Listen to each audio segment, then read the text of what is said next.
Hello my dear students, welcome to today's class. I am Archana. I hope you all are safe and healthy. Yes my dear student, today we will continue our chapter 6, geomorphic process. In last previous lecture we have discussed about the geographic process, what is the geographic process, geomorphic process types and agent of geomorphic process, and which type of forces work behind geomorphic process. So now today we will start our next topic. Let's start with our first topic is types of exogenic और exogenous process. कि क्या types हैं exogenic process के, किस वे में exogenic process होता है. Okay, so first is weathering, second is erosion, third is transportation, fourth is deposition और fifth is mass movement. Yes my dear student, first is weathering. जो एजेंट हैं यानी कि सनलाइट है, एयर प्रेशर है, ठीक है, इनकी वजह से जो चेंजेज आते हैं लैंडफॉर्म, जो रॉक्स के अंदर, लैंडफॉर्म्स के अंदर, उनको हम वेदरिंग एक्सोजेनिक प्रोसेस कहते हैं, जिसमें हम डिटेल में करते हैं. फर्स्ट केस अगर हम बात करें डेनोट्रेशन की, तो यहाँ पर हमारे तीनों प्रोसेस जो होते हैं means erosion, transportation and deposition, वो तीनों ही यहाँ पर कंप्लीट होते हैं. It means to make the thing exposed, चीज़ों को एक्सपोज करने का काम करती है. The process by which the rocks on the earth surface are broken into pieces through the application of external physical forces and the debris are transported और elsewhere is known as denudation. Means जो debris होंगी, जो टूटे हुए pieces होंगे rocks के, जो agents के द्वारा तोड़ दिए गए हैं, ब्रोक कर दिए गए हैं, उनको, उन डिब्रीज को ट्रांसपोर्ट करके किसी दूसरे जगह पर लेके जाए. ये क्या कहलाता है? डेनोट्रेशन.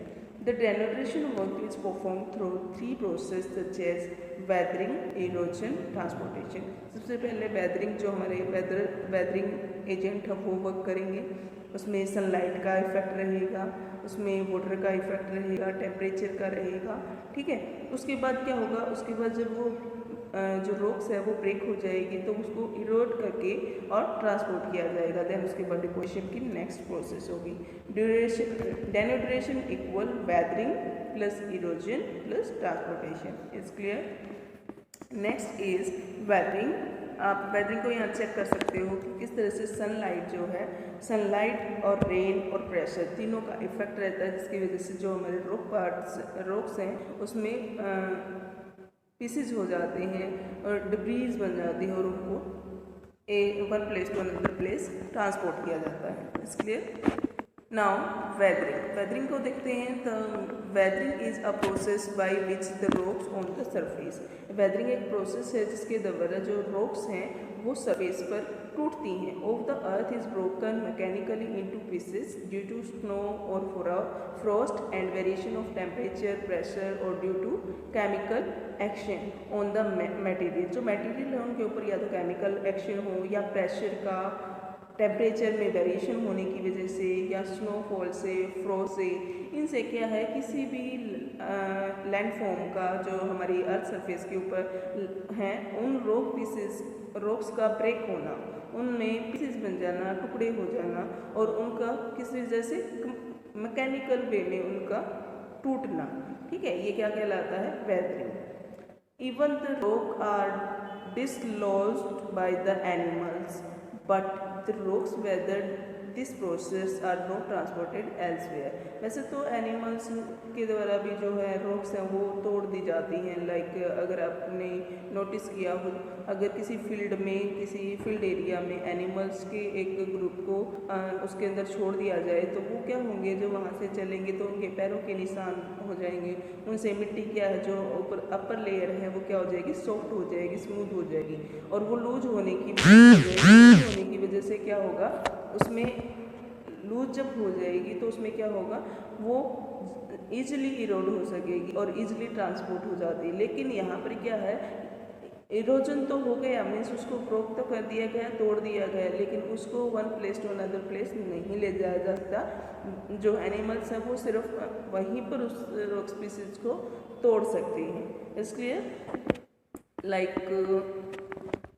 In first picture water field crack, जो क्रैक है मीन्स एक रॉक्स है, रॉक्स के अंदर किसी तरह से कोई क्रैक बन जाती है तो उसके अंदर वाटर फील्ड हो गया, ठीक है। ऐसे इसके अंदर अगर वाटर फील्ड होगा तो जैसे ही टेम्परेचर डाउन होगा वो वाटर जो है आइस में चेंज हो जाएगा, फ्रीज हो जाएगा, और आइस जब होगी तो उसकी का जो है वो फैल जाएगी, और जब आइस फैलेगी तो क्या करेगी, ऐसे ही ये प्रोसेस चलता रहता है, मेल्ट होगी, फ्रीज होगी, वाटर कभी सॉलिड फॉर्म में आ जाएगा तो कभी लिक्विड में। उससे क्या होगा, जो पीसेस थे, जो क्रैक थी, वो बढ़ती चली जाएगी और एक टाइम ऐसा आएगा दोनों पीसेस अलग हो जाएंगे।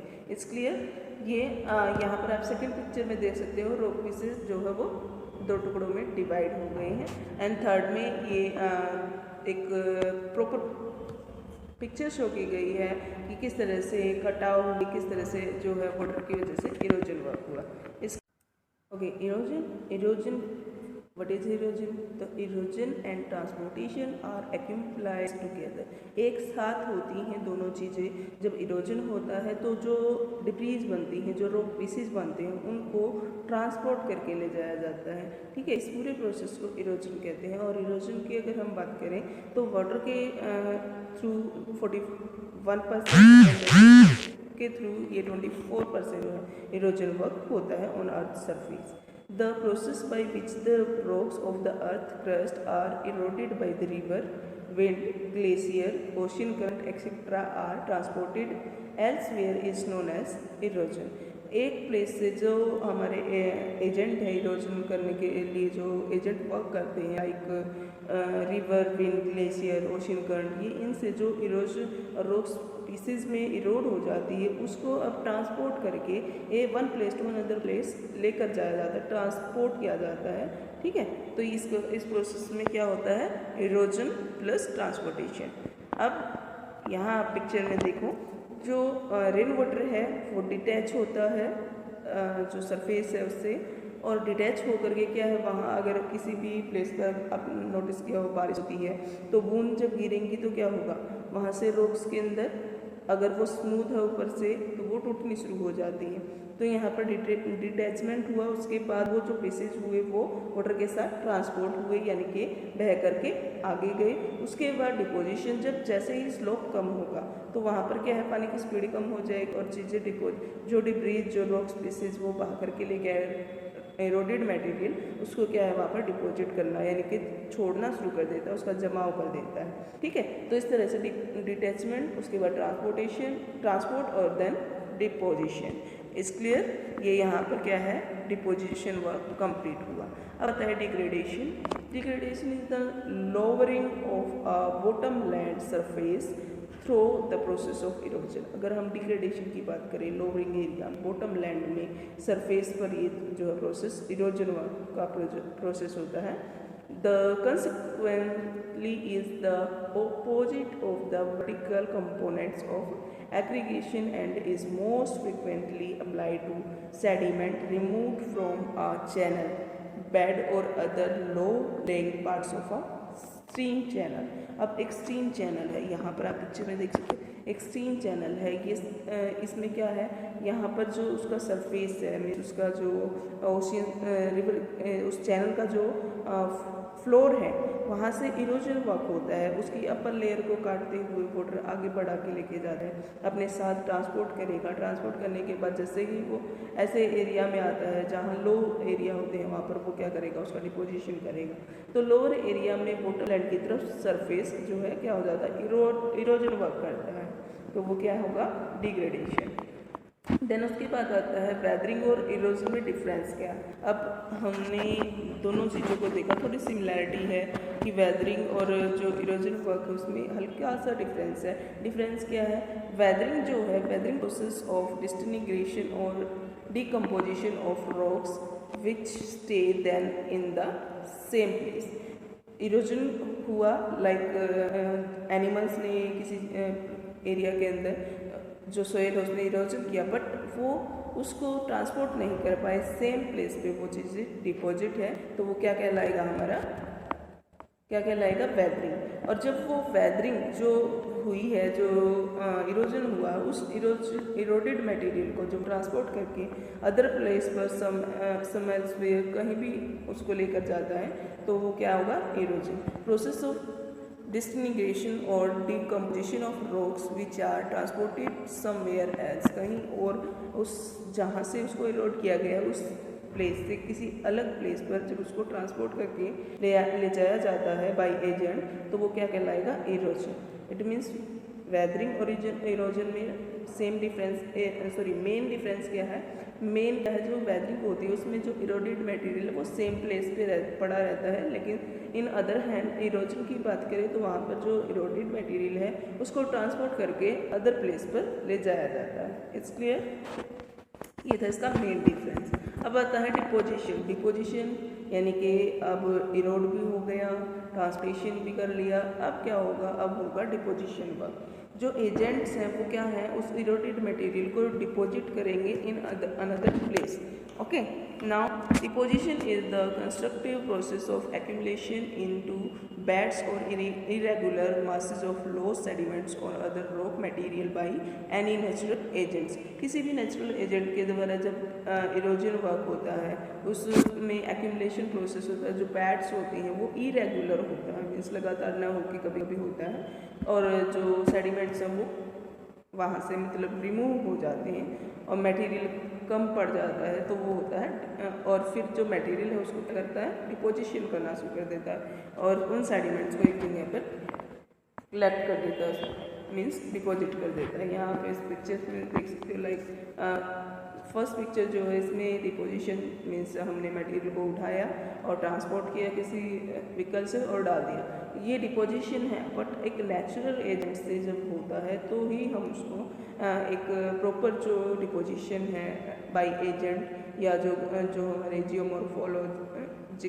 जो एजेंट्स हैं जिसमें इरोजन होता है, ट्रांसपोर्टेशन होता है, डिपोजिशन होता है, उसमें हमारे वर्क करते हैं natural agent.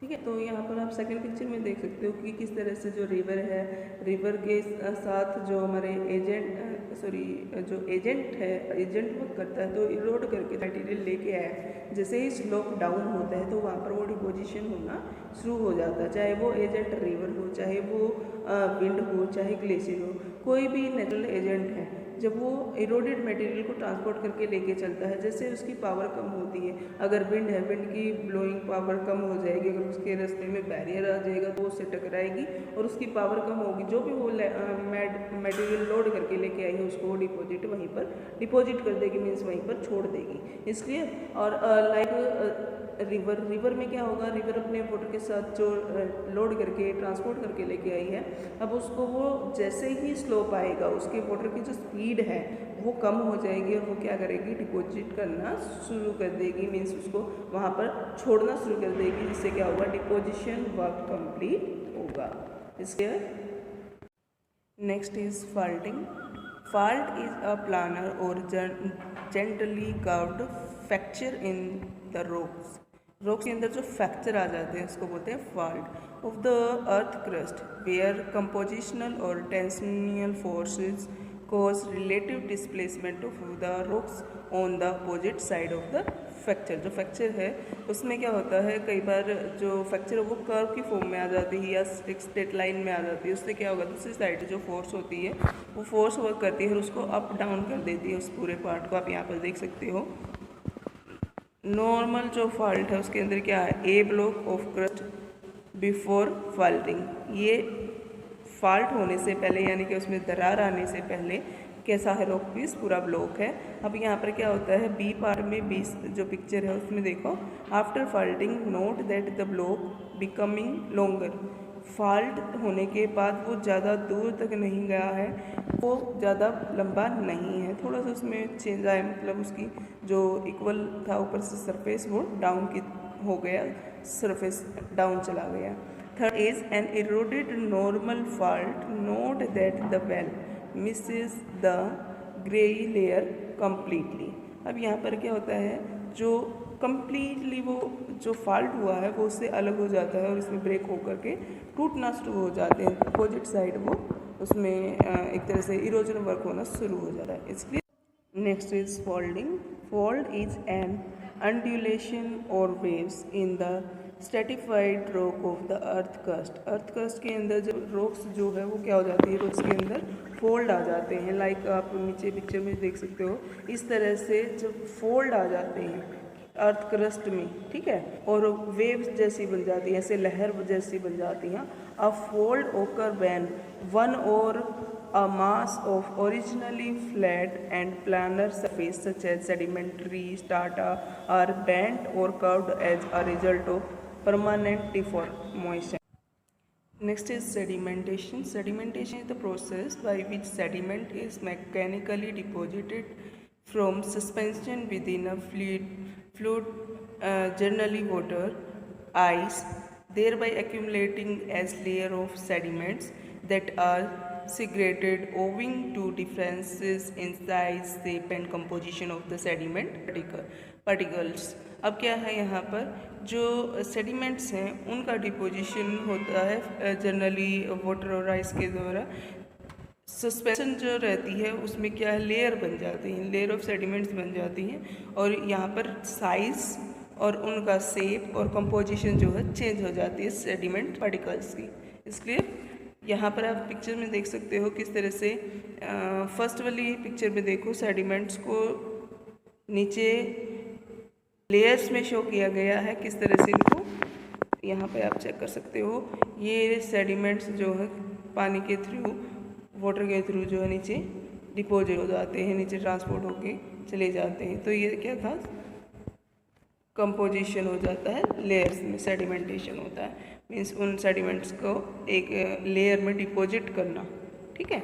Mass movement, mass wasting क्या होती है, मास वेस्टिंग या mass movement is any down slope transfer, किसी भी डाउन स्लोप में जब ट्रांसफ़र होता है डिब्रीज का, रॉक्स डिब्रीज का या रॉक स्पीसीज का, through gravitational and generally water facilitated, यानी कि या तो वाटर के द्वारा या फिर ग्रेविटेशनल फोर्स से, जब हम ऊंचाई से चीज़ को नीचे की तरफ स्लोप से पानी को डालते हैं तो जनरली क्या होता है, नीचे की तरफ स्लोप की तरफ फ्लो करता है, ठीक है।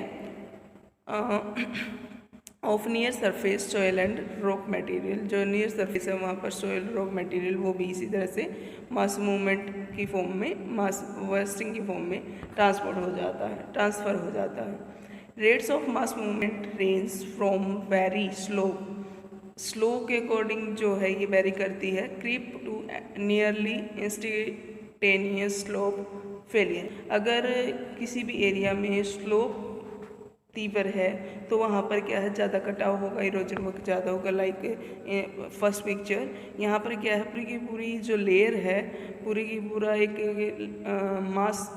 मास है, लैंड मास, वो ऊपर से नीचे की तरफ मूव कर जाता है, मीन्स स्लोप से नीचे आ जाता है, मूव कर जाता है, जिससे क्या होता है, पूरा लैंड स्पेस जो होता है, लैंड मास जो होता है वो खिसक जाता है अपने प्लेस से। जैसे आपने लैंडस्लाइड देखे होंगे, कई बार आपने देखा होगा कि माउंटेन एरिया में क्या होता है, जो माउंटेन्स की बड़े बड़े रॉक पीसेस जो होते हैं वो एकदम से क्रैक होके लैंडस्लाइड हो जाते हैं, वो स्लाइड होकर के नीचे आ जाती है, जिससे कई बार क्या होता है, ट्रांसपोर्ट जो वे होते हैं वो ब्लॉक हो जाते हैं, ठीक है।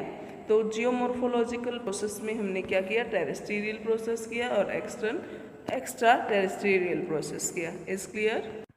Now volcanism is the phenomenon of eruption of molten magma. जो मोल्टन रॉक्स हैं उनको जो है इरप्ट करके उनको आगे बढ़ाता है on the surface of the earth where lava and volcanic gases erupt through a break in the surface called a vent. जहाँ से लावा जो है, मेल्टन रॉक्स जो है वो बाहर निकल के आती है, उसको बोलते हैं vent. Eruption of a volcanoes और the magma is the main source of igneous rocks on the surface of earth. जो इरप्शन होता है वोल्केनो का, यानी कि हॉट जो मोल्टन मैग्मा है वो जो बाहर आता है, इसी से हमारी इग्नियस रॉक्स फॉर्म होती हैं। ये हमारा मेन सोर्स होता है इग्नियस रॉक्स के बनने का। इसलिए यहाँ पर आप पिक्चर में देख सकते हो, फर्स्ट पिक्चर में जो है एक वोल्केनिक पिक्चर दी है जिसमें बिल्कुल hot material, hot magma rock को शो किया गया है। देन उसके बाद जैसे ही आप सेकंड में आओगे, वहाँ थोड़ा थोड़ा जब वो क्लाइमेट के कांटेक्ट में आता है, हवाओं के कांटेक्ट में आता है, टेम्परेचर चेंज होता है तो एकदम से वो ठंडा होना शुरू हो जाता है। और थर्ड पिक्चर में आप देखोगे तो वो क्या है, वहाँ से आगे बढ़ जाता है, वहाँ से ट्रांसपोर्ट होकर के आगे बढ़ना शुरू हो जाता है, जिससे क्या इग्नियस रॉक्स फॉर्म होती हैं। जो फोर्थ पिक्चर में दिया है, ये एक जो सर्कल आपको दिखाई दे रहा है, ये है वोल्केनिक इवेंट, जहाँ से मेल्टन जो मैग्मा वो निकल के बाहर आता है अर्थ के इंटीरियर से। Next is earthquake. An earthquake is a vibration or oscillation of the surface of the earth caused by sudden release of enormous presence. अब क्या है यहाँ पर, एक earthquake जो है वाइब्रेशन है जो अचानक से जो है। Okay, next is earthquake. An earthquake is a vibration or oscillation of the earth's surface of the earth caused by sudden release of enormous pressure. Enormous जो प्रेशर है वो सडनली जब रिलीज होता है अर्थ के इंटीरियर से, तो अर्थ के सरफेस पे वाइब्रेशन को फील किया जाता है, जिसे हम अर्थक्वेक कहते हैं। इसलिए यहाँ पिक्चर में देख सकते हो, ये जो प्रेशर है वो रिलीज हुआ अचानक से और अर्थ सरफेस पर जो है इसको फील किया गया, जिसकी वजह से ये आप पिक्चर में देख पा रहे होगे अलग अलग तरह के प्रॉब्लम्स क्रिएट हुई। कहीं बिल्डिंग्स जो हैं वो गिर जाती हैं, तो कहीं पर लैंडस्लाइड हो जाती हैं, कहीं क्रैक आ जाते हैं, कहीं पर ज़मीन जो है नीचे की तरफ धंस जाती है। इसलिए देन है लैंडस्लाइड। अ लैंडस्लाइड आल्सो नोन एज लैंडस्लिप जो है which include a wide range of ground movements, जो एक बड़े पैमाने पर ग्राउंड मूवमेंट होती हैं उनकी वजह उनको ये इंक्लूड करती हैं। Such as rock fall, rocks जो है गिर जाती हैं, deep failure of slopes and shallow debris flow which can occur in offshore coastal and onshore environment। या तो ये ऑफशोर कोस्टल एरिया में या ऑनशोर इन्वायरमेंट में जब इस तरह की डीप फेलियर हो जाती हैं या रॉक्स फॉल हो जाती हैं तो उससे क्या होता है, लैंडस्लाइड बनती हैं। मीन्स लैंड का एक लैंड मास पीस ऊपर से नीचे की तरफ जो है अपनी जो प्लेस है उसको चेंज कर लेता है, गिर जाता है, आप ये कहो वो खिसक जाता है, लैंडस्लाइड हो जाती, पूरा पार्ट ऑफ जो सरफेस है वो नीचे की तरफ धंस जाता है या मूव कर जाता है। डिस्ट्रोफिज्म इज़ आल्सो कॉल्ड टेक्टोनिज्म।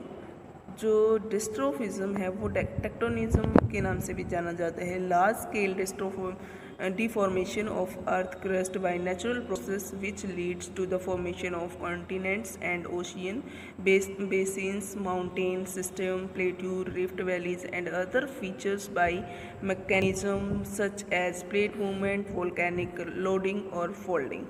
ये क्या है कि यहाँ पर क्या है, इसको एक तरह से हम टेक्टोनिज्म भी कहते हैं लार्ज स्केल पे। So I think enough for today. If you have any doubt, you can comment in comment section. Thanks to all and have a good day.